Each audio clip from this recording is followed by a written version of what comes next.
so এইটো এটা Mising number সিৰিজৰ question হয় য'ত আমি শেষৰ যিটো সংখ্যা আছে সেই সংখ্যাটো উলিয়াব লাগে সো আমাৰ ওচৰত কি নাম্বাৰছ আছে ফাৰ্ষ্ট নাম্বাৰটো দিছে 12 তাৰ পাছত আহিছে 38 তাৰ পাছত আহিছে 116 আৰু তাৰ পাছত আহিছে 350 আৰু ইয়াৰ নেক্সট সংখ্যাটো আমি উলিয়াব লাগে সো ইয়াতে যদি আমি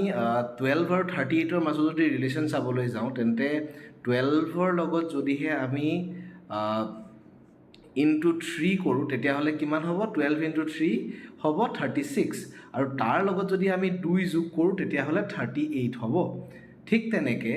আমি যদি 38 আৰু 116ৰ মাজৰ ৰিলেশ্যন চাব যাওঁ তেতিয়াও আমি তাতে 38 ইনটু 3 কৰি যদিহে আমি 2 যোগ কৰোঁ আমাৰ যিটো উত্তৰ আহিব সেইটো হ'ব 116 ঠিক তেনেকৈ 116ৰ লগতো আমি 3 এটা মাল্টিপ্লাই কৰি তাৰ লগত 2 যোগ কৰিলে 3 মাল্টিপ্লাই কৰিলে হ'ব 348 আৰু তাৰ লগত 2 প্লাছ কৰিলে হ'ব 350 তো আমাৰ যিটো নেক্সট সংখ্যা হ'ব তাৰ কাৰণে আমি কি কৰিব লাগিব 350ৰ লগত 3 মাল্টিপ্লাই কৰিব লাগিব আৰু তাৰ পাছত 2 এটা যোগ কৰিব লাগিব সো 350ৰ লগত যদিহে আমি 3 পূৰণ কৰোঁ তেন্তে কি হ'ব আনসাৰটো 1050 তো 1050ৰ লগত যদি আমি 2 যোগ কৰোঁ কিমান হ'ব 1052 এতিয়া নেক্সট নাম্বাৰটো আমি পালোঁ 1052 সো অপশ্যন যদিহে আমি চাওঁ আমাৰ অপশ্যন আছে 1052